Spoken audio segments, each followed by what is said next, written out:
But we're going to turn now to a different look at housing in Detroit. One Macomb County developer is starting to buy and renovate in the Islandview neighborhood. And the concern that longtime residents could face higher rents or be pushed out by new development is very real there. But what's happening at 4 units along Grand Boulevard could be a small-scale solution. Will Glover has the story. Sterling Heights, Macomb County, where home builder Joe Ventimiglia shows off his latest plans. This is the elevation of the fourplex as we feel we're going to execute it. He has been building high-end designer homes in the suburbs, but now he's focusing on Detroit's Islandview neighborhood. Now, was that okay, guys? I'll never build in the suburbs again. I'm 100% down to Detroit. Ventimiglia and his partner Michael Coffendaffer found this rehab opportunity on Grand Boulevard, close to the bridge to Belle Isle.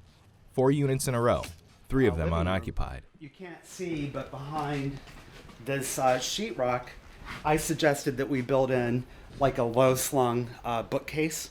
The building was built originally in 1912. It was absolutely spectacular architecture. The whole neighborhood loves the fact that it's not being torn down and it's being brought back. The price tag? $300,000 a unit. The rising cost of housing in this low-income area has community leaders at the Church of the Messiah talking. Actually, Islandview is one of those key strategic areas in the city for investment.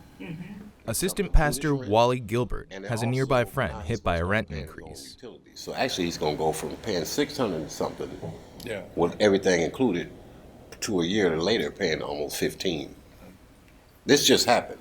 Those investors who are betting that, the neighborhood is going to become the next, midtown, they're charging much higher rents than what this area had been known for. Janine Hatcher of Genesis Hope watches the changes in Islandview, including the platform, a developer working on a couple of projects here. One will turn an old nursing home into retail and 40 to 50 housing units, half of them affordably priced thanks to subsidies. Construction is expected to start next spring. Hatcher wonders if there will be enough affordable housing to go around. I think that this area will once again be a thriving community. I'm just not sure if folks who currently live here will still be here. Lorraine Griffin is the lone occupant in the fourplex Joe Ventimiglia is renovating. She's been here 48 years. Her mother worked 3 jobs to buy it. Oh, back then it was nice. It was nice. We had neighbors. Mama passed 3 years ago. She was 91. I don't see us going anywhere else. This is home. It's been 14 years since anyone lived in the other units. Now, they're all hot properties. I seen a car parked in front of the house, and then this guy jumps out. I said, oh, no. Here's another white guy trying to buy my house. But Ventimiglia wanted Griffin to stay. He's giving her a new roof, new windows, and cement work. No strings, no charge. He wasn't joking. He said, this is what I want to do. Do you agree with this? I said, yes, I do. And he went full forward. A lot of society calls the rebirth of a neighborhood gentrification, where people that can't afford to live there are basically pushed out. And my feeling is we created an opportunity of reverse gentrification. Ventimiglia has hired and trained locals to finish these units and more properties he's acquired. People from Islandview, some who just happened by. I rode past on my bike and I asked Joe for a job. And he said, when can you start? I said, as soon as I get back. It's been easy for Mark Williams to get work painting on construction sites, but hard to find a real job opportunity. It happens all the time, but not like this. You get a day or two, not a job. So this is a lot different. And it's connected up with some education. It's to specialize. When I leave here, I will specialize in something besides painting. I sure will. I get more experience over here, working with professionals, trying to better myself, just learning more. You don't only get to know these guys, you get to know everybody in the neighborhood. The restaurants, it's you come down here, you actually feel like you're part of the community. This is something that you can do all over the city. Instead of just sitting and waiting on somebody to let their property go or sell it,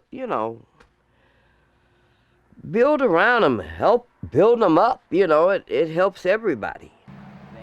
Griffin's unit, valued at $10,000, is about to be worth 30 times more. In time, she'll pass it on to her granddaughter. Ventimiglia thinks he's found a new model for development, the reverse gentrification, he calls it, where homeowners in attached properties can stay put if developers are willing to give up some of their bottom line. It's a perfect example of how people should be allowed to stay within the community. We just have to find a creative way to accomplish it.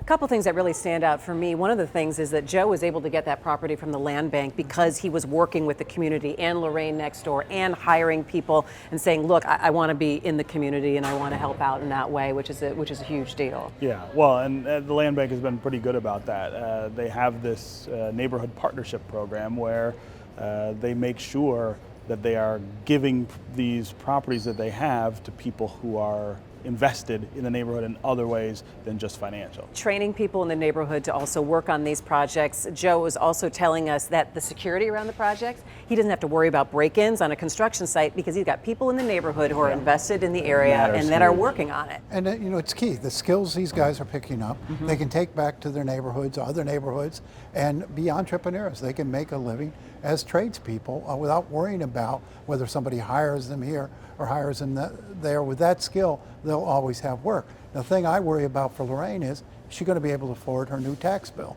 Yeah, and that's definitely a consideration once you have that kind of property value. She may qualify for the poverty exemption for taxes, but that's hard to get. And it's hard to renew and keep up with. So. Well, and can you duplicate this at a larger scale in other neighborhoods? This is just one pocket. We're going to continue to follow what they're doing there in Islandview.